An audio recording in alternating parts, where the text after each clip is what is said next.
Hey, greetings, thrill seekers. Muskietime here. Just doing a video on a couple of revolvers from Smith & Wesson. This is the Smith & Wesson 617. This is a 10-shot 22 LR revolver, 4-inch barrel. Let's see. The 22 LR, this revolver, which shoots the 22 LR, also shoots a 22 short, 22 shot shell, and it actually shoots something else, which is a softer version of the 22 LR, which is, let's see, these call it super calibre, I guess it is. It's a super quiet round, 22 grams. So if you're just plinking tin cans or whatever at 25 yards away, this is fun stuff to use if you're out in the woods and just want to mess around and not disturb anybody. Otherwise, you know, you can go with all kinds of other brands of ammo, CCI, Fiocchi, some of the stuff's going to fall down. Winchester, use a lot of Winchester because it's inexpensive. Winchester's on the dirtier side of ammo. CCI mini mags and regular CCIs, all fun stuff. I do not use Remington ammo in my revolvers. Smith & Wesson, I believe, doesn't recommend it, and I'm not going to chance it. I also don't use reloads. Anyhow, that's the Smith & Wesson 617. You know how it comes from the company with the lock, the owner's manual, and something loved and hated by a lot.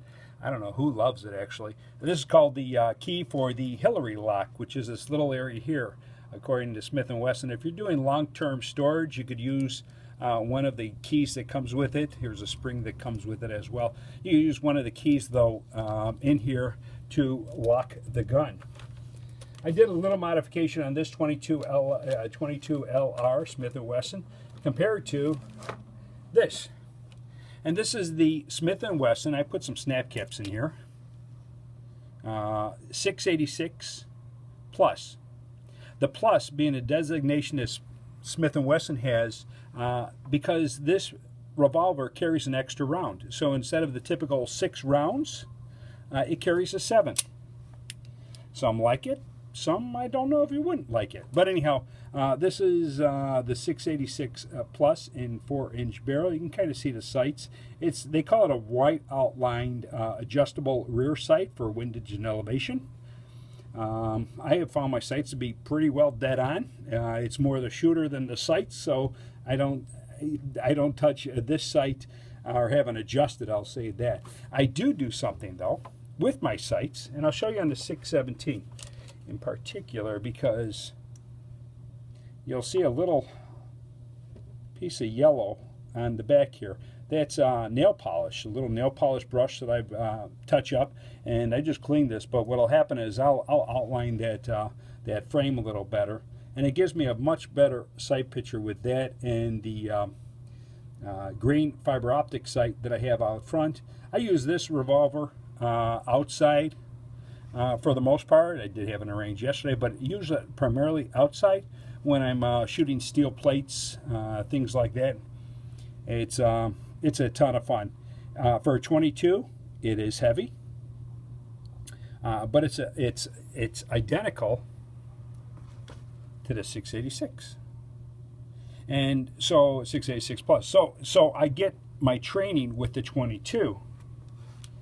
I get, you know, I'll do 500 rounds a day when I go out with my 22, and I may do 100, 150 with my 686 Plus. Let's see, what can I tell you? Let's see. Slide latches right here. It's just a lot of fun. I actually do use this. I do carry in the fall, winter, and early spring.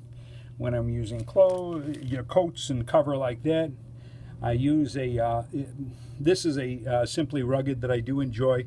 It can be inside the waistband when I use the 2 loops here and loop it. But I got to tell you, most times I'm carrying outside the waistband, and what shows is this, but because I'm using cover, nothing shows, or just a very, very little portion of it shows. So it does very well for me. Let me do a couple of things real quick here. A revolver. Revolvers don't have a safety inherently, for the most part. None that I know of have a safety.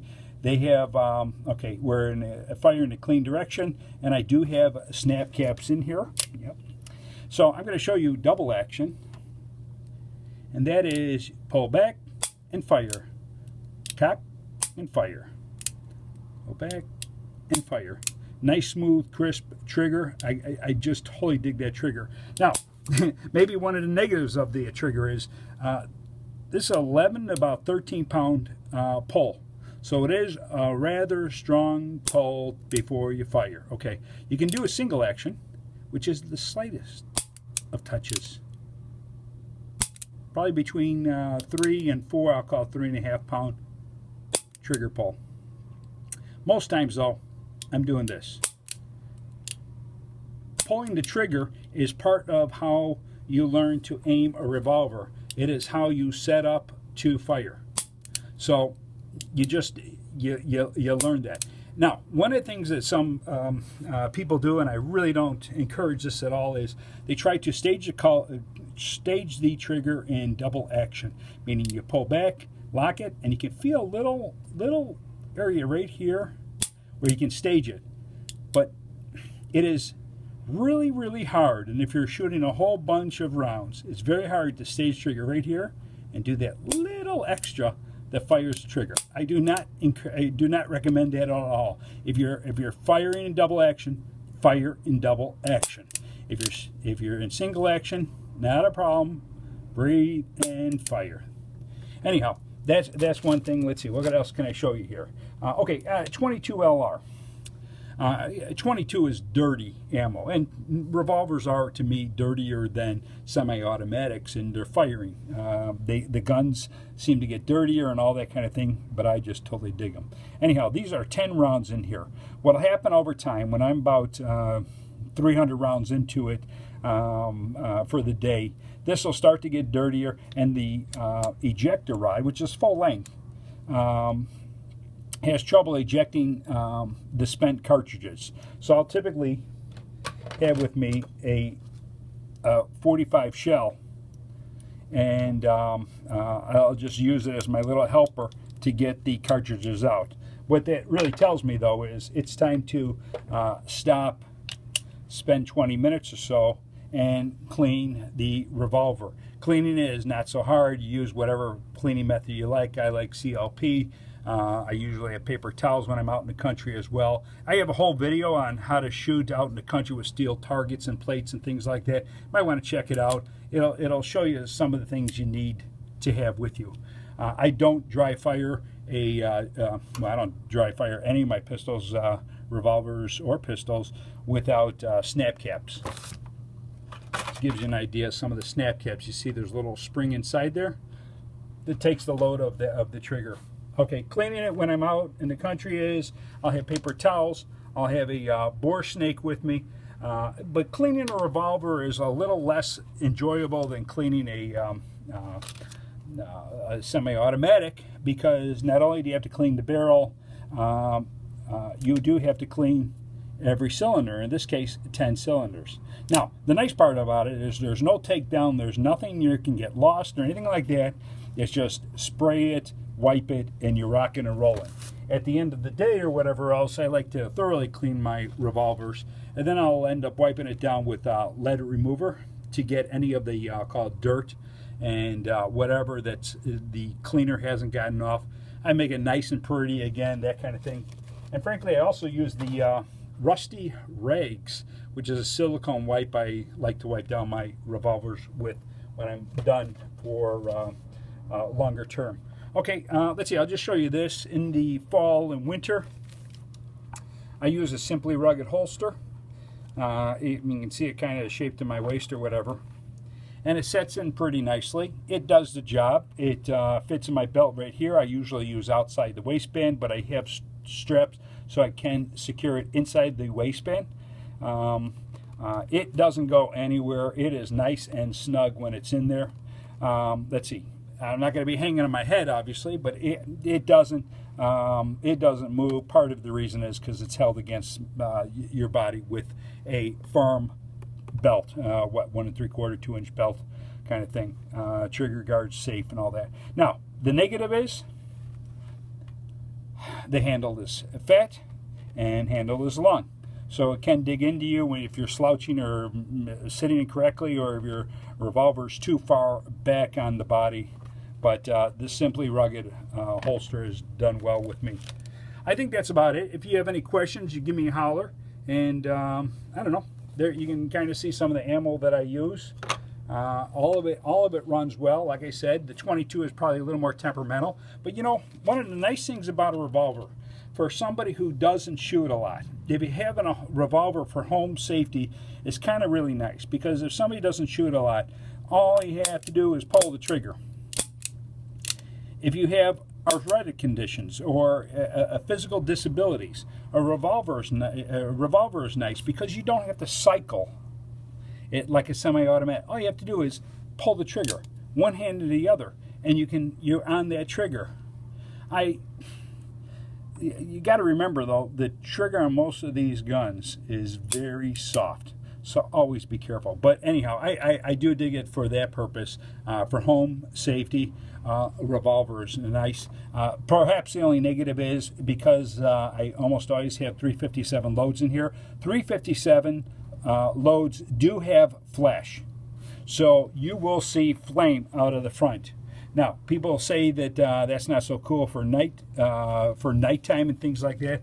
I guess my only argument to that is if that screws up your night vision, you probably shouldn't be shooting because you don't know what you're shooting at. But that's a whole nother discussion we could have. Hey, I hope this helps. Again, 2.5 pounds. So it is heavy at 4-inch barrel. You can get the smaller ones and all that. You can see the fluted cylinder. That's kind of fun. And they are great guns. You know, they're not cheap. We're talking, what are we talking? Probably $800, $750, plus revolver, plus Speedloaders.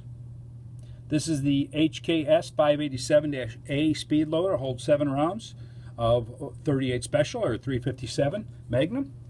They're nice.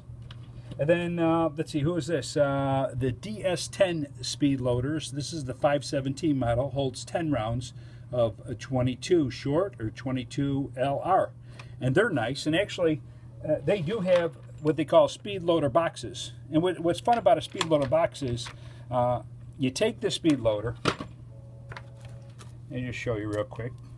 Gotta be careful. I'm not gonna be loading it, but you take the Speedloader, you take your Speedloader, you open your cylinder up, and you just line it up, drop it in, and press this down. The spring activated. You press that down, and you're loaded up. This will be empty. You go to your box. You see where you have 10 new ones. You stick this in here like that, and you're able to pick them up, and away you go. So this is 40, 80. I got 90 rounds within inches of my hand at any time. When I'm done, I take my spent cartridges, dump them in here, and away I go. I don't leave any ammo on the ground. I don't leave any spent shells on the ground for garbage, for safety, whatever. It's all contained in the revolver. So again, a couple of revolvers in my collection that I just have a ton of fun with. And if you have any questions, give me a holler. And this is Muskietime saying, hope you're having a great day. Goodbye.